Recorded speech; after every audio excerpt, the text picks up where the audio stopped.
Welcome back to the fifth episode now. Nice. Of My Last Brain Cell, where we're unhinged, unfiltered, and of course, I'm a little under the influence.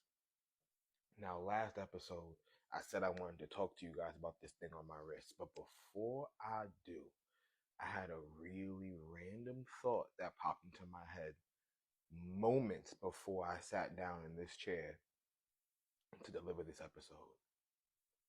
All right, boom. Let me set the stage, the scenario, the scene for y'all, right? You out and about on the town. You having some drinks, you having a good time. You're by yourself, right? This primarily goes out to the men out there in the audience. You're having a good time, you're having some drinks, you're bar hopping, you're doing your thing. You get to a bar and there's a lady there. She's a little bit older, but nothing super duper crazy, but a little bit older. Um, but you can't tell that. You only know that after, you know she's older than you, but you don't know how much older, right? But she's not like a crazy looking like older lady. Anyway, I feel like I'm describing that too much. Anyway, I digress. So y'all start chopping it up. Y'all are having a good vibe, having a good time, talking, enjoying each other's company. She invites you back to her spot. You say absolutely. You go to her spot and you do what adults do. You end up passing out there because you're pretty drunk, she's pretty drunk. You guys just end up falling asleep. You wake up in the morning and she's like, "Hey, how you doing? Blah blah blah. Take your time. I know you probably can get out of here soon." Like, "Yeah, yeah, I will. You go use the bathroom. You like freshen up as much as you can. She walks you downstairs.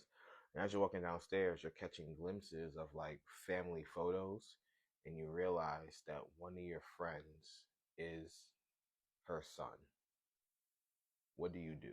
Do you freak out? Now, you only realize this, like I said, after looking at the pictures. Do you react and say something to her? Do you like freak out? And obviously, like, you're an adult, so it's not like you're like a teenager, 18, 19, 20, or whatever. Like, you're an adult. Like, you're in your 30s. Like, this woman could have been like, let's say, mid to late 40s, right?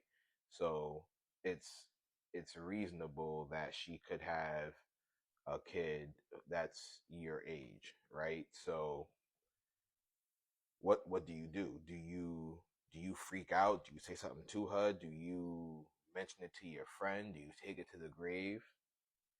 I feel you gotta take it to your grave. No one but you needs to know any more information than that.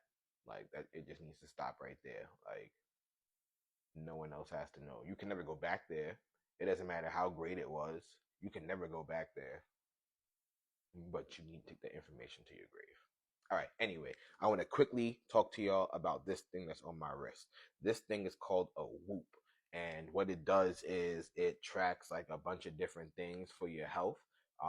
It tracks your recovery, so how well you are recovered to take on the next day. It tracks your sleep, so how well you slept, and it rates it on a percentage.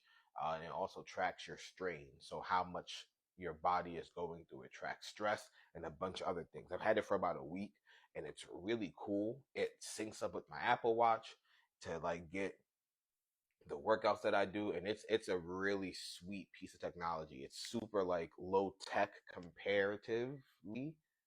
Nope, didn't want to use that word. It's super low tech compared to an Apple Watch, but it's really, really cool. And I think for anyone who out there is on their fitness grind, I think you would really, really appreciate and dig what this thing does. So I just want to bring it to y'all attention. All right, before we go ahead and wrap up this episode, we're gonna go ahead and get into the Wheel of Fun.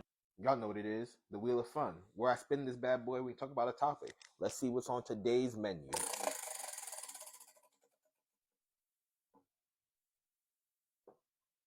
Ooh, talking about gaming again today. So in gaming news, I really don't have much, to be honest with y'all.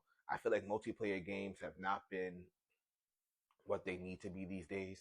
Like, I've been playing a lot of Call of Duty. I really want to start getting into my single player story game bags again. I recently got The Last of Us 2, and I have Horizon Forbidden West, I think it is. So it's the Horizon Forbidden Dawn, Horizon whatever Dawn uh sequel. I have both of those, and I'm really interested in getting into those games, but there's something about just a nice shooter that always grabs my attention, but I definitely need to get into my single player bagging game again. I forget how fun and like enthralling single player games really can be. I mean, a good story on a single player game, man. I think one of the last good story based single player games that I played was Ghost of Tsushima. That is probably one of the the best written games I've ever played. It's beautiful. The action is top notch. The story is stellar. I mean, the plot moves just so swimmingly, and all the side quests seem to help the plot move a little bit too. And you get to know a lot about the character. Oh man, if you haven't played Ghost of Tsushima, it's probably because you have an Xbox, as it is a PlayStation exclusive. But it is one of those games that if you have a PlayStation and you have not experienced it, I don't know what you're thinking. You need to play Ghost of Tsushima. It is probably one of the best games in the last couple of years. I think it came out maybe at this point, maybe 4 or 5 years ago. It is one of the best games to drop. I put that on everything. On everything. All right, this became a longer episode than I wanted it to, but either way, I appreciate y'all stopping by and tuning in. This is King Echo, signing off.